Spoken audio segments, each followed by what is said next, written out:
महात्मा फुले भाजी मंडई या ठिकाणी अस्वच्छता मोठ्या प्रमाणात होती. मात्र या ठिकाणी स्थायिक असलेले दलित महासंघाचे तालुका अध्यक्ष सतीश भोरे यांनी नगरपालिका आरोग्य विभागाला पत्र दिले होते. या ठिकाणी वेळेवर स्वच्छता व्हावी, पाणी उपलब्ध करून द्यावे, तसेच लाईटची सुविधा, कॅमेरा बसवण्यात यावे अशा आशयाचे मागणीपत्र दिले होते. अगर कारवाई न झाल्यास या ठिकाणी अमरण उपोषणाचा इशारा देखील दिला होता. उपोषणाला बसल्यानंतर तात्काळ या ठिकाणी नगरपालिका आरोग्य विभाग जागे होऊन खडबडून जागे झाले आहे. लगेच दुसऱ्या दिवशी येऊन या ठिकाणी स्वच्छता करण्यात आलेली आहे. या ठिकाणी पाहू शकता अक्षरशः दुर्गंधीचे साम्राज्य या ठिकाणी पसरलेलं होतं.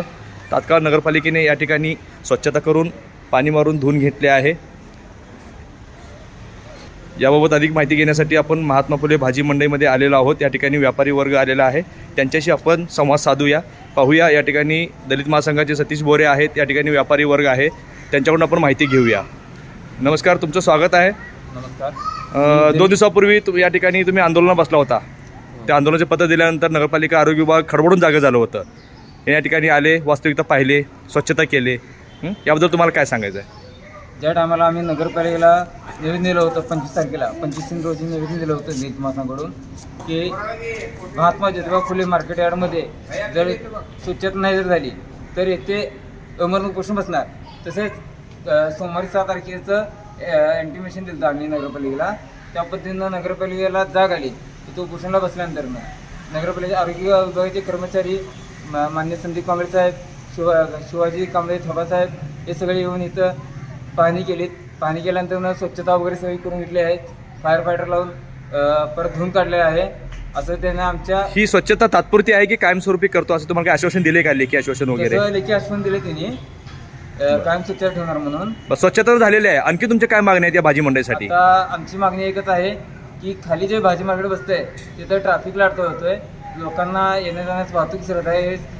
त्यामुळं तिथून सगळं भाजी मार्केट जे खाली बसतंय ते इथं आणून बसवावं ही आमची विनंती आहे.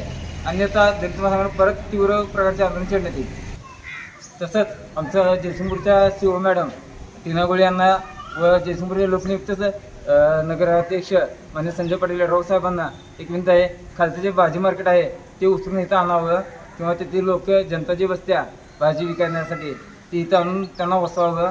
कारण की लाखो रुपये खर्च करून 2010 साली संजू मालकांनीच बांधलेला आहे.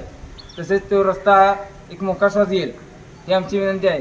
तसेच इथं नगरपालिकेने संडास बाथरूम बांधलेला आहे, पण ते अस्वच्छता असल्यामुळे तिथं महिला वगैरे कोण जात नाही.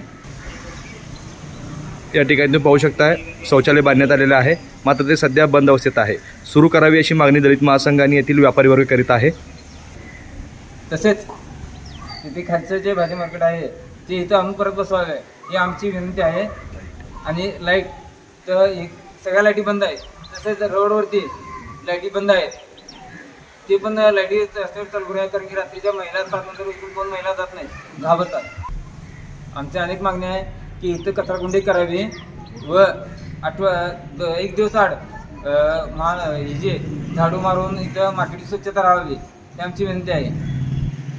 माननीय नगराध्यक्षांना आम्ही सांगून हे कचराकुंडी व संडास जे करणारे लोक जे आहेत हे सगळं बंद करावेत. कारण येणार जाणारे लोक, सुशिक्षित असणारे लोक भाजी मंडईत येत नाहीत, त्यामुळे अशी लोकांची गैरसोय होत्या.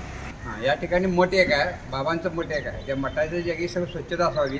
मठापासून काही लोकांना येतात जातात, देवदर्शनला येतात.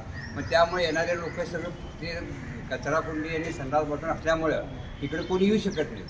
एवढ्या रस्त्याने कचराकुंडी काढून ते त्यासाठी सगळं बंद करावं आणि व्यवस्थित करावं. नाही, बस्ती बितच आहे, मठ आहे, ते सगळं स्वच्छता झाल्यावर लोक येतील. इथे 4 लोक येऊन मग नुकतं स्वच्छता झाले आरोग्य बसण्यासाठी तुम्ही काय म्हणजे त्यांना काय कायमस्वरूपी हे करा. रोज उठून तेच नको आम्हाला, कायमस्वरूपी हे करा, निर्णय लावा. काय म्हणता मामू? स्वच्छता झालेली आहे तुमच्या इथं आता सध्या?